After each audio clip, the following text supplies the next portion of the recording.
కళను నిజం చేసినటువంటి ఆనాటి ఉద్యమ నేత బీఆర్ఎస్ పార్టీ వ్యవస్థాపక అధ్యక్షులు తెలంగాణ ప్రజల ఆరాధ దైవమైనటువంటి కేసీఆర్ గారి జన్మదినాన్ని 70వ జన్మదినాన్ని పురస్కరించుకొని యావత్ రాష్ట్రంతో పాటు ప్రపంచంలో ఉన్నటువంటి తెలంగాణ వాదులు ఘనంగా వైభవంగా ఒక పండుగ వాతావరణంలో నిర్వహిస్తున్నటువంటి ఈ శుభ సందర్భంలో గత 3 రోజుల నుంచి కూడా వరంగల్ వెస్ట్ నియోజకవర్గంలో మా క్రీడాకారులను ప్రోత్సహించాలని ప్రతి ఏటా కూడా కేసీఆర్ కప్ క్రికెట్ టోర్నమెంట్స్ కూడా నిన్నటితోని ఘనంగా వైభవంగా ముగించుకోవడం జరిగింది.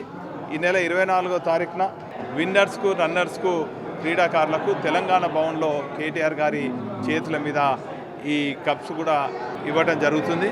మరి ఈ సందర్భంగా హన్మకొండ జిల్లా పార్టీ కార్యాలయంలో వారి జన్మదినాన్ని పురస్కరించుకొని బీఆర్ఎస్ పార్టీ శ్రేణులు తెలంగాణ వాదులు ఒక పండుగ వాతావరణంలో వారి వేడుకలు నిర్వహించుకోవడం జరుగుతుంది.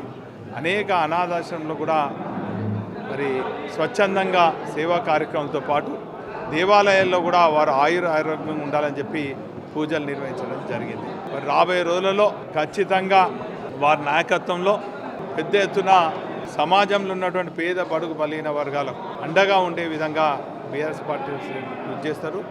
రాబోయే రోజులలో బంగారు భవిష్యత్తు ఖచ్చితంగా బీఆర్ఎస్ పార్టీకి ఉంటుంది. కేసీఆర్ గారి నాయకత్వంలో ఈ సందర్భంగా తెలియజేసుకుంటూ వారికి నిండు 100 ఏళ్ళు ఆయురారోగ్యం ఉండాలని చెప్పి ఆ భగవంతుడు